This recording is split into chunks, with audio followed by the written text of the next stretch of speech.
nuclear and ballistic missile testing, which would not be a good idea on their part.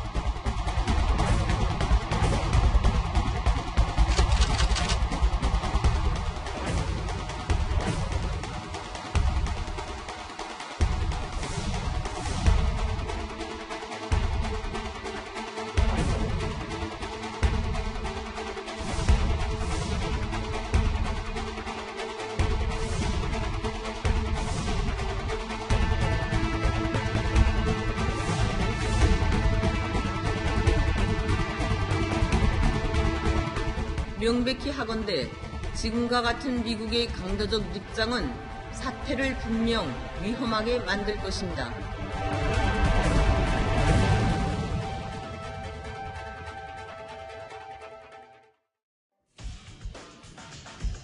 북한을 향한 미국의 압박이 심상치가 않습니다. 그동안 비핵화 협상 국면에 찬물을 끼얹지는 않을까 해서 꼭꼭 숨겨두었던 전략 무기가 있죠. 바로 B-52 폭격기입니다. 김정은 위원장이 가장 두려워하는 전략 자산 가운데 하나인데요. 이 B-52 전략 폭격기를 미군이 한반도 인근까지 출격을 시켜서 비행하게 보낸 겁니다. 3월 20일 바로 어제 오전 9시 40분 비행이 확인됐습니다. 자, 이건요, 미국 B-52의 실제 항적 지도를 저희가 보여드리겠습니다. 괌 앤더슨 공군기지를 출발해서 일본 열도의 동해 쪽을 비행해서 캄차카 반도 인근까지 B-52 폭격기 2대가 날아왔다라는 항적 정보가 확인이 됐습니다. 자, 조수임 부장. 네. 사실 B-52 폭격기라고 한다면 한반도 주변의 위기가 최고조로 다다랐을 때 항상 출격하는 상징적인 존재잖아요. 네. 네. 이 B-52를 조금 설명을 드리면요. 네. 이라크 전쟁 때 폭탄의 40%를 이 B-52가 투하를 했습니다. 그 정도로 아주 막강한 전력을 가지고 있고요. 최근에는 대화 국면에서 B-52가 출격을 한 지 벌써 1년이 넘었어요. 최근에는 나오지 않았습니다. 예, 바로 그 점이 눈여겨볼 점입니다. 1년여 동안 보이지 않았던 B-52가 다시 우리 상공에 접근을 한 겁니다. 네. 그만큼 지금 이 하노이에서의 북미 회담 결렬 이후에 지금 북한의 어떤 그 미사일이라든지 다시 원자로 가동 이런 그 이상징후가 부착이 되고 있거든요. 네. 이런 거에 대해서 가장 강력하게 경고하기 위한 수단으로 네. B-52를 골랐다. 이런 분석이 나오고 있습니다. 자, B-52 사실 정확하게 말하면 지난 1월 10일에도 한번 비행이 확인은 됐습니다. 그 전에는 거의 움직임이 없었고, 자, 그때 시기를 보면 그러니까 김정은 위원장이 중국을 방문하고 열차로 돌아가던 네. 그 시기였어요. 1월 10일. 그때 맞습니다. 한번 괌 앤더슨 공군기지에서 B-52가 항적이 포착이 된 적이 있었고 그다음에 지금 최근엔 두 번째거든요. 네, 그때하고는 의미가 좀 다르죠. 그렇죠. 그때는 이제 북중 간의 관계가 긴밀화되고 김정은 위원장이 중국을 믿고 미국에 대해서 굉장히 강경 입장을 가질까봐 북한을 대해 견제하기 위해서 네. 그때는 이제 B-52가 움직였습니다만 이번에 좀 상황이 좀 다릅니다. 네. 하노이 정상회담이 이제 깨지고 나서 북한이 자꾸 이제 미국을 자꾸 공갈 협박을 하지 않습니까? 동창에서 뭘 발사하려고 그러고 그다음에 이제 최선희 부상이 그 새로운 길을 갈 수도 있다는 식으로 계속 얘기하고 있기 때문에 그걸 견제하기 위해서 미국이 전략 폭격기를 내세운 것 같고 또 더군다나 이 B-52가 나타나기 전에 컴뱃 샌드나 그 리벳 조인트 같은 정찰기죠. 미국의 최첨단 정찰기가 다시 한반도에 전개되기 시작했고 네. U2기를 비롯해서 E3 조기 경보 통제기 그리고 글로벌 호크도 다시 등장하기 시작했습니다. 자, 이번에 비행을 했던 B-52도 종류가 몇 가지가 있습니다. 그러니까 어느 무기를 장착하느냐에 따라서 조금 다른데 이번에 핵 공격을 주 임무로 하는 그런 폭격기라고 얘기를 들었거든요. 어떤 무기들이 장착되어 있습니까? 맞습니다. 이제 B-52H니까 저게 이제 B-61-11 또는 B-61-12 핵탄두를 장착할 수가 있습니다. 현재는 아직까지는 크루즈 미사일에다가 핵탄두를 장착을 못하고 있는데 요번에 예산이 떨어졌습니다. 예산이 미 국방부에서 의회에다 신청을 했기 때문에 아마도 내년부터는 크루즈 미사일에도 이제 핵탄두를 장착해서 네. 원거리에서 적국을 공격할 수 있는 그런 핵무기 공격 능력을 이제 가지게 될 겁니다. 네. 자, B-52 폭격기가 한반도 인근에 비행을 하거나 할 때 간혹 가다가 이 무선 송수신 내용이 포착이 되기도 하죠. 이번에도요, 이 베이크 01, 그러니까 베이크 02 해서 이 두 대의 B-52 폭격기 콜사인이 확인이 됐습니다. 그러니까 항상 등장을 알리는 이런 콜사인들은 민간 무선통신 동호회원들한테 포착이 되는 거거든요. 네. 미국에서는 이미 이 B-52 폭격기의 비행을 좀 알리고자 하는 그런 의도가 있는 것 같아요. 그렇죠? 어떻게 보면 의도적인 노출이라고 생각하시면 되겠습니다. 그러니까 이런 콜사인도 포착이 됐고요. 그리고 선명하게 성조기의 모습도 인식이 됐습니다. 네. 그리고 또 한 가지는요. 이 미국 인도태평양 사령부가 이제 한반도를 관할하는 사령부입니다. 그런데 여기 홈페이지를 통해서 아예 공개적으로 얘기를 했습니다. B-52의 작전에 대해서 이렇게 설명을 했습니다. 국제법 규정을 준수한 가운데 해당 작전 지역의 숙달 훈련이다. 이렇게 홈페이지에 이 훈련이라는 것 자체, 네. 이거 자체를 공개해버린 겁니다. 네. 그러니까 이것은 명백하게 북한을 향한 경고라고 풀이할 수 있겠습니다. 네. 자, 저희가 잠깐 언급을 했는데 김종문 실장님, 네. 이번에 출격한 B-52 폭격기 꼬리 날개에는 이렇게 빨간 태그가 붙어 있습니다. 네. 이 빨간 태그가 붙어 있는 B-52 폭격기가 어떤 부대에 소속이 돼 있는 거죠?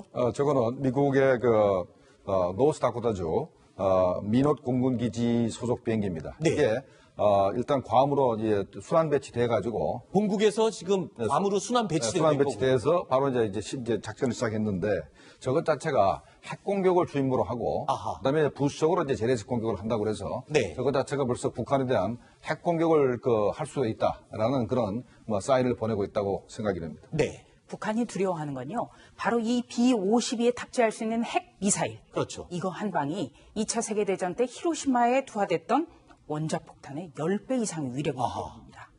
자, 위치를 노출한 미국의 전략 자산이요. 지금 저희가 소개해드린 B-52 폭격기뿐만이 아니었습니다. 바로 미국의 특수부대원들이 암살 작전을 수행하기 위해서 은밀하게 타고 다니는 울프 하운드라는 항공기가 있습니다. 이 울프 하운드도 자신의 위치를 공개하면서 한반도 인근에서 포착이 됐습니다. 자, B-52가 포착된 같은 날짜 오전 8시 30분 일본의 요코타 공군기지에서 포착이 된 겁니다. 자, 이 얘기도 좀 짚어보겠습니다. 김정문 실장님. 네. 울프 하운드 하면 실장님께서 여러 번 설명을 해주신 그런 비행기예요. 그러니까 겉에서 보면은 민간 항공기인데 실제로 타고 있는 사람들은 미국의 특수부대원들이잖아요. 맞습니다. 미국이 이라크라든가 아프가니스탄에서 적취부의 참수작전을 할 때 바로 울프하운드가 등장합니다. 네. 거기에 탄 사람들이 전부 다 관광객이라든가 아니면 등산객 같은 그런 아주 자유로운 복장을 하고 있습니다. 네. 이게 전부 다 근데 그 사람들이 전부 다 대부 구루라든가 아니면 델타 포스 같은 미국의 최정예 부대든가 아니면 CIA 공작관들이 타고 있거든요. 대개 이 비행기가 등장했다는 얘기는 네. 특수 임무를 하고 네. 적에 대한 참수작전을 하기 위한 목적이 숨겨져 있기 때문에 아하. 이것 자체가 북한에 대한 상당한 위협이 될 수 있다고 생각이 됩니다. 네. 이게 저희가 예전에 한번 탑10에서 소개해드렸던 울프 하운드에 탑승한 미군의 특수부대원들의 모습입니다. 얼핏 보면 그냥 일반 관광객들의 모습이죠. 하지만 장착하고 들고 있는 무기들을 보면 자동 화기로 중무장을 하고 있습니다. 이렇게 관광객으로 위장한 미군 특수요원들이 이 민간 항공기로 보이는 이 항공기 울프 하운드에 타고 일본 요코타 공군기지 이쪽 이동을 했다라는 모습이 포착이 된 겁니다. 역시 이 위치도요. 항공기 항적정보 송수신기를 끄고 가면 될 텐데 네. 일부러 켜고 움직였어요. 이것도 또 역시 의도성이 있는 거죠. 아직까지는 미국이 북한과 대화를 통해서 핵무기 비핵화를 하겠다는 의지를 계속 보이는 겁니다. 현재 트럼프 대통령이 지난 정권은 하지 못했던 일을 나는 했다라고 이제 강조하는 것이 바로 북한이 더 이상 핵실험하거나 미사일 도발을 하지 않았다라는 게 가장 큰 자랑이거든요. 네. 만약에 북한이 최선희 부상이 얘기했듯이 김정은 위원장이 만약에 미국과 회담을 더 이상 안 하겠다고 성명을 발표하면은 트럼프 대통령한테 약간 타격이 됩니다. 네. 그렇기 때문에 어떻게 해서라도 좀 압력을 가해서 북한이 계속해서 대화를 계속해서 할 수 있도록 압력을 가하기 위한 그 작전이 아닌가 생각이 됩니다. 네. 자, 미국의 심상치 않은 기류는 북한만을 향한 것이 아닙니다. 지금부터 드리는 말씀이 굉장히 심각한, 엄중하고 무게 있는 내용이 될 텐데요. 우리나라의 결정적인 순간에만 움직인다는 미국의 외교안보 라인의 두 인물이 왔기 때문입니다. 바로 댄 코츠 미국 국가정보국장과 앤드류 김 전 CIA 코리아 센터 센터장, 이 두 사람이 방한을 했습니다. 자, 이 얘기를 좀 짚어볼 텐데요. 조수임 부장. 네. 댄 코츠 국가정보국장, 굉장한 인물이죠. 웬만한 때는 움직이지 않는다라고 저희가 얼마 전에 소개를 해드렸고, 앤드류 킴도 CIA 코리아 센터장을 했기 때문에 전직이긴 하지만 지금 굉장히 중요한 인물이잖아요. 네, 그렇습니다. 이 댄 코츠 국장 같은 경우는요, 이 국가정보국이 DNI라는 약칭으로 불리는데, 네. 이 DNI가 우리가 잘 알고 있는 CIA라든지, 그리고 국가안전보장국, 국방정보국, 이런 17개 안보기관을 총괄합니다. 네. 그 정도로 막강한 인물이에요. 그리고 이번에 와서 청와대의 정의용 안보실장이라든지 네. 이런 사람을 만납니다. 두 사람이 같이 오진 않았지만 댄 코츠 국장 같은 경우에는 19일부터 2박 3일 일정으로 왔습니다. 네. 그리고 앤드류 김 전 센터장 같은 경우에는 이 강연을 위해서 왔습니다. 네. 물론 작년에는 비핵화 협상의 실무를 담당을 했고 지금은 퇴직해서 스탠퍼드 대학의 개건 교수로 있지만 현재도 트럼프 행정부에서 비핵화 협상의 자문 역할을 맡고 있다. 네. 그렇기 때문에 지금 하노이 협상 결렬 이후에 한반도 문제를 어떻게 접근할 것인가. 네. 그 상황에서 두 사람이 왔다. 동시에.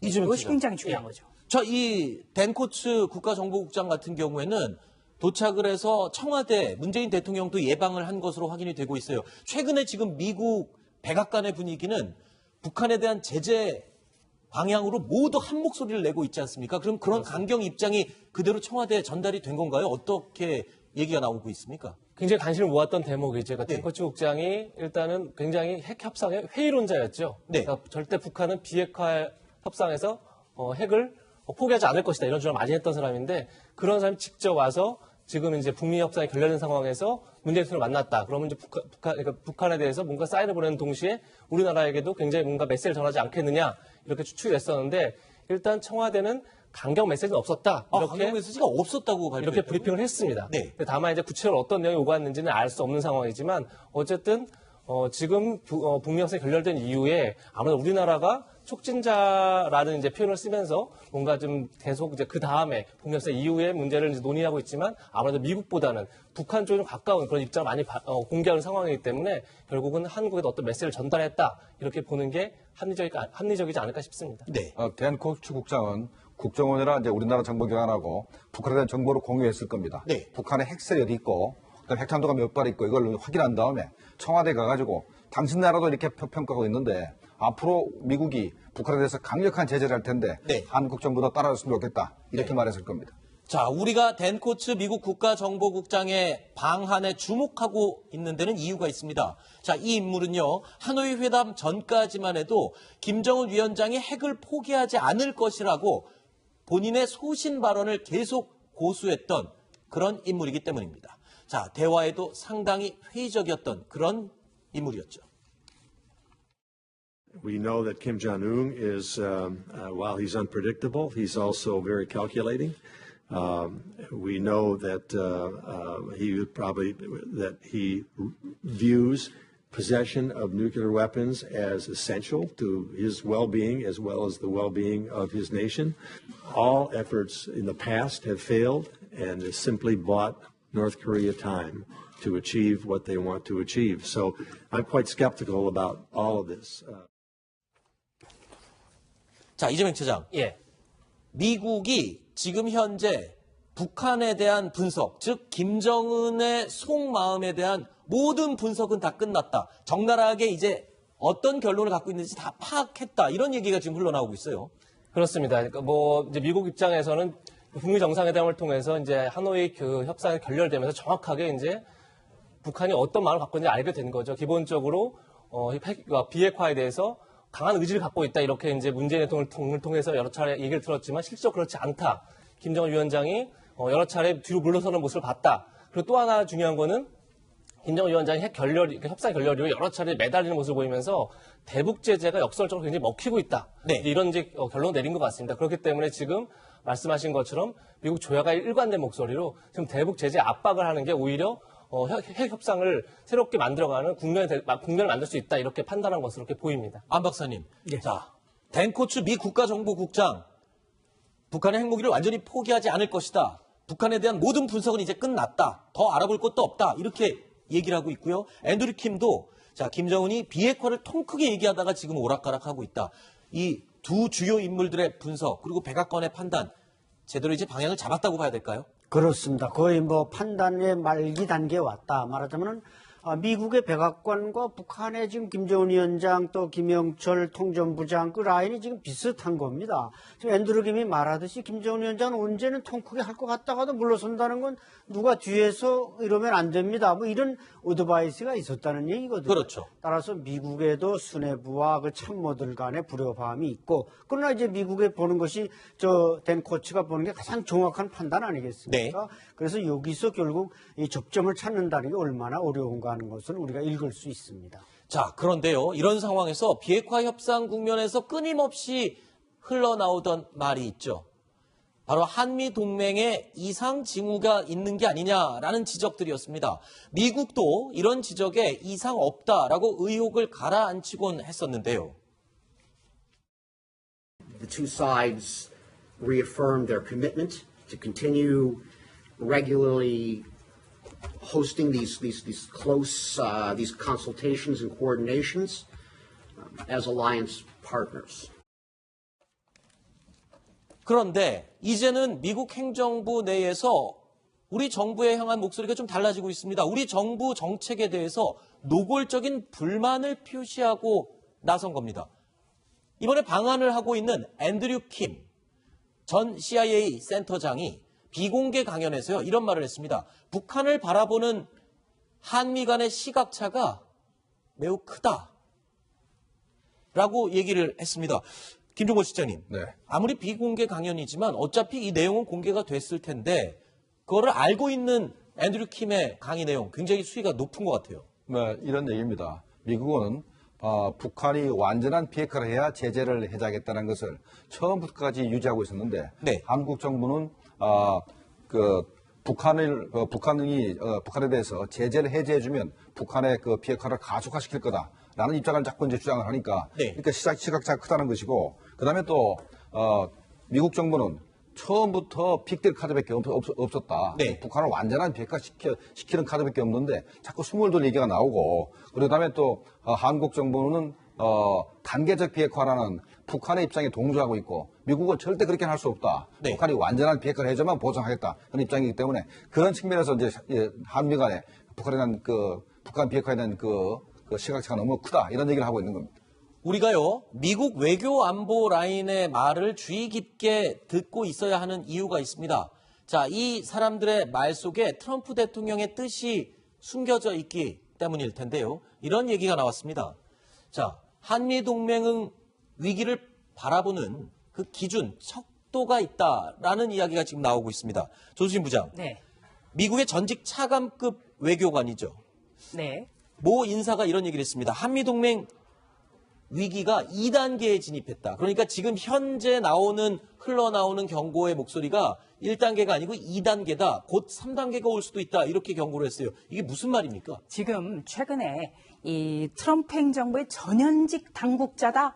이렇게 내세워서 나오는 네. 미국 언론의 보도를 보면 문 대통령의 대북 정책은 다 싫다. 이렇게 평가를 한다든가 네. 한미 간 북한 간에 차이가 있다. 이런 보도가 나옵니다. 네. 이것은 그러니까 익명의 관리들을 내세워서 나오는 거죠.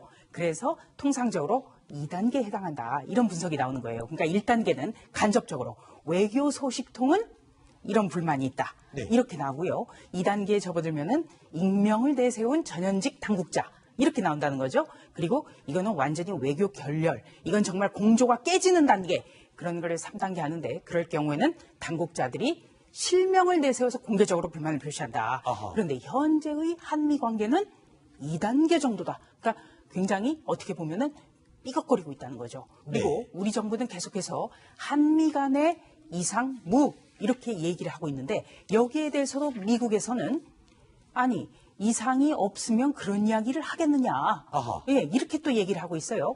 지금 미국에서는 완벽한 비핵화, 그러니까 빅딜, 그러니까 모든 어떤 그 북한의 핵을 폐기하고 또 더 나아가서는 뭐 황무기까지 폐지를 해야 된다. 이런 빅딜을 요구하고 있는데 우리 청와대에서는 오히려 하노이 회담 결렬 이후에 이너프 딜, 굿 이너프 딜, 그러니까 스몰 딜, 작은 것에서부터 완성해서 나아가자, 이런 이야기를 하고 있거든요. 근데 미국에서는 이것 자체를 어떻게 보면 작은 것부터 단계적으로 성사시켜서 이루어 나가자는 북한의 단계적 해법과 같다. 네. 이렇게 보고 있다는 겁니다. 자, 이 신동하 4월호에서요, 단독 인터뷰를 했던 태영호 전 공사가요, 소통이 제대로 되지 않아서 한미동맹에 이상이 생겼다라고 진단을 했던 적이 있습니다. 그 내용 다시 한번 확인해 볼까요? 아니, 문 대통령이 그때 트럼프가 떠나기 전에 그러지 않습니까? 남북 경협 카드를 활용하세요. 라면서 그렇게 전화 통화까지도 했는데 그런 시드 카드를 가서 그렇게 뒤통수 칠 걸 왜 우리 대통령 몰라? 그러면 한미동맹이 지금 정확히 동작하는 거냐? 만약 대통령 사이에 웃어서통도 제대로 안 된다면 이게 문제가 있는 거 아니냐라고 많은 분들이 지금 걱정하고 있는 것도 바로 이 상황 때문이라고 저는 생각합니다. 자, 안 박사님, 그러니까 청와대와 백악관 간의 안보 라인들조차도 혹시 소통이 잘 안 되는 게 아니냐, 지금 이런 걱정도 있거든요. 그렇죠. 그게는 이제 물론 미국 정부와 우리 정부의 이제 북한을 바라보는, 비핵화를 바라보는 이 입장 차이가 근본 원인이라고 생각되는데, 네. 그래서 무슨 중재자냐, 촉진자냐, 또 플레이어냐, 사실 우리가 지난해 6일이 1차 정상회담 때까지만 해도 어느 정도 북한을 중재할 수 있는 위치에 있었고 레버리지가 있었지만, 네. 지금 그런 레버리지들을 다 잃어버린 상황이기 때문에 그 표현이 무슨 중재자든 촉진자든 플레이어든 큰 의미가 없어지고 우리 정부의 위치는 그만큼 뒤로 밀려났다. 네. 이렇게 좀 고찰을 해봐야 될 것 같습니다. 네. 자, 문재인 대통령은 비핵화 협상 국면에서요, 한반도 운전자론, 그러니까 한반도 비핵화 문제에 대해서 주도적인 역할을 한다라는 입장을 고수해왔죠. 하지만 미국과 이견이 노출되면서 위기를 맞기도 했습니다. 어제 대정부 질문에서도 위기에 봉착한 이 한미동맹, 이 이슈가 단연히 뜨거운 관심사였습니다. 총리나 저나 김대중 대통령에게 정치를 배웠습니다. 북미 교착 상태에서는 김대중의 햇볕 정책, 한미 동맹에서 시작해야 합니다. 햇볕 정책은 가장 현실적이지만 어떤 의미에서 보면은 가장 보수적인 대북 정책입니다. 총리께서도 잘 아시겠지만은 김대중 대통령의 한반도 운전자론의 대전제는 철저한 한미 동맹과 숨소리까지도 공유하라는 것입니다. 네, 그 당시에 김대중 대통령께서 늘 말씀하셨습니다마는 한미동맹은 우리의 운명이다 하는 말씀까지 하셨던 걸 기억합니다. 이재명 차장님, 그런데 이런 얘기가 나왔어요. 사실 하노이 회담이 결렬된 이후에 우리 문재인 대통령의 중재자 역할이 굉장히 중요하게 될 것이다. 저희 방송에서도 분석을 했었는데 이런 얘기가 나왔어요. 미국 트럼프 행정부는 청와대의 중재자 역할을 해달라고 얘기한 적이 없다. 그렇습니다. 이게 무슨 말입니까? 하노이 회담이 결렬되고 트럼프 대통령이 미국으로 가면서 가장 먼저 이제 문재인 대통령 통화를 했었죠. 네. 그러고 나서 청와대 브리핑이 트럼프 대통령이 우리에게 중재를 맡아달라고 했다. 이런 얘기를 이제 브리핑을 했었는데 지금 아까 전에 한미 동맹의 위기 2단계가 익명으로 불만이 터져 나오는 거다. 그렇게 얘기를 했었는데 똑같이 지금 트럼프 행정부의 고위 관계자가 우리는 중재자 역할을 맡아달라고 얘기한 적 자체가 없다. 네. 그런 얘기를 하고 있는 겁니다. 어허. 결국은 이런 것 같습니다. 중재란 말을 실제 트럼프 대통령이 썼느냐 안 썼느냐 보다 중재해달라고 그랬는데 오히려 우리 편이 아니라 북한 편을 드는 것 같다. 이것이 지금 워싱턴 불만의 본질인 것 같고요. 그러다 보니까 워싱턴 이런 얘기가 나옵니다. 한국이 중재자 혹은 뭐 촉진자 이런 얘기를 하는 것 자체가 결국은 한국과 미국이 같은 입장이 아니라는 거를 드러내는 거 아니냐. 그리고 이렇게까지 얘기가 나오기 때문에 결국 한국의 중재자 역할에 대한 불만이 결국 여기서 터져나오지 않나 이렇게 싶습니다. 네, 저는 조금 전에 봤던 그 영상에서 네. 박지원 의원의 어제 대정부 질문 발언, 이거 굉장히 흥미롭고 아주 지금 정부로서는 굉장히 아픈 부분입니다. 네. 뭐라고 했냐면요, 한미동맹은 숨소리까지도 공유해야 된다. 그렇죠. 이런 얘기를 했어요. 네. 그렇다면 지금은 한미동맹에 뭔가 균열이 생기고 있다는 얘기거든요. 실제로 이 김대중 대통령 때 2000년이었습니다. 햇볕 정책 내놓은 게. 네. 그런데 이 2001년에 그 취임한 사람은 부시 대통령이었어요. 굉장히 강경했거든요. 네. 그런데 이 부시 대통령이 햇볕 정책을 지지를 했고 또 부시 대통령에게 햇볕 정책을 지지해야 된다고 했던 게 일본 정부였어요. 네. 그만큼 주변국의 공조가 유기적으로 이루어졌기 때문에 북한을 협상의 무대로 이끌 수 있었는데 지금은 아니다라는 표현을 완곡하게 지적하고 있는 겁니다. 자, 그런데 이렇게 한미 동맹의 이상 기류가 여기저기서 감지되고 있는 이런 상황에서 미국 국무부의 분위기가 또 심상치가 않습니다. 전혀 새로운 문제로 지금 입장을 발표했는데 문재인 대통령을 수석 대변인이라고 표현했던 블룸버그 기자에 대해서 민주당이 논평을 했었죠. 이것은 매국에 가까운 행위다. 이렇게 논평을 했는데 여기에 대해서 국무부가 입장을 밝혔어요. 언론의 자유 문제를 지적을 했네요. 네, 미국 국무부가 한국 정부에 더 나아가서 한국의 언론 자유 문제에 대해서 표현을 하는 것을 굉장히 이례적입니다. 네. 저는 처음 본 것 같아요. 네, 그런데 이 국무부가 뭐라고 했냐면 자유로운 언론은 민주주의를 뒷받침하는 핵심이다. 이렇게도 얘기를 했고요. 아주 깊게 지금 한국의 상황을 주의 깊게 모니터링, 지켜보고 있다. 네. 이런 이야기까지 했습니다. 그리고 네. 더 자세한 사항은 한국 정부에게 물어보라. 네. 예, 국무부 기사를 읽다 보면은 항상 이런 표현이 나와요. 한국 정부에게 물어보라. 네. 이 얘기는 미국 정부가 불쾌하다는 이야기를 외교적으로 돌려서 이야기하는 표현입니다. 자, 그러니까 다른 나라의 여당에서 대변인이 발표한 내용을 갖고 다른 나라의 국무부가 그 내용에 대해서 언급을 하는 그런 상황이라면 그 부분에 대해서 어떻게 생각하고 어느 정도 무게 있게 보고 있는지 그 부분도 놓치지 말아야 될 것 같습니다. 자, 그런데요.